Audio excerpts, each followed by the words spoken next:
So we have true men of God today who are doing bad job when it comes to people building.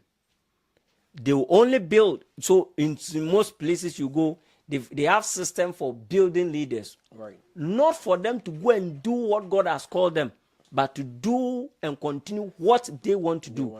There is nothing wrong. There are people who are going to continue anyway. Yeah. Let the people come willingly. Yeah. They are there. They will show up willingly. But sometimes you see there are some people who are very good. Yeah. But they are not the qualities, the gift, the things they have is not for the denomination necessarily, but because we want to preserve the denomination and push it and make it bigger. Any great gift we see in there must stay in the denomination. Look, Massa, we are so. Let's allow God to lead men. As for you, your office is to equip, strengthen.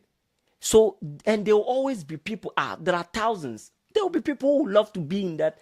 But there are those who will not be there. Teach them, equip them, release them. Don't let them leave and then begin to place curses and stuff. It won't work.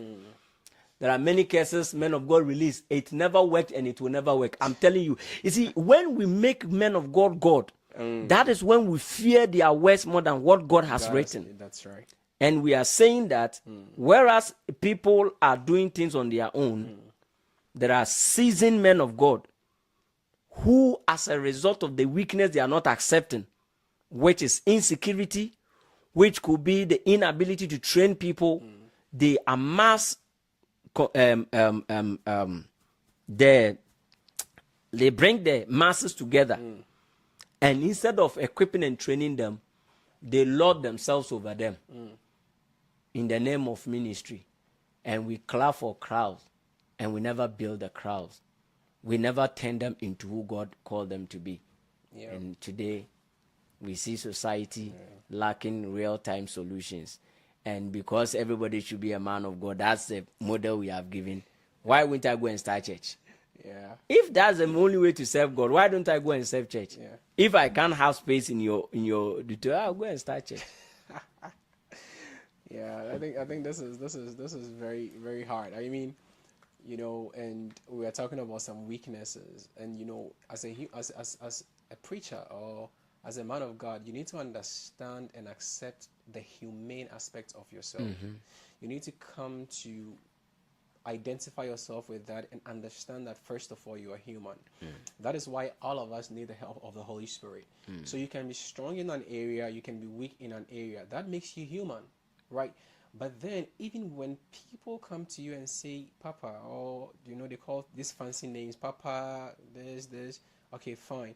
When someone comes to you and they're able to tell you that I think maybe this one is not working well, this one is probably an area that you need to look at. Maybe this is, as humble as you are, if we want to see how humble you are, when you hear these things, you don't chastise the people. You don't begin to hate them. You don't begin to push it under the rug like, why are you talking to me? I'm the anointed one. You can, and sometimes use biblical scriptures to try to, to scare us. To scare people. I feel like sometimes see that you're a human, accept your weaknesses, and then try to work on those.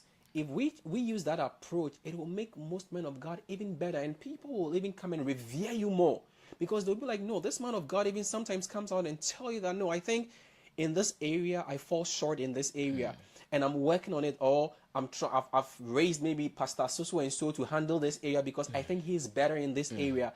The level of integrity you are showing here will let people see you on a different level than trying to downplay things like that. So it's very important that sometimes we accept how human we are, how humane we are, and then try to allow God to help us in those areas.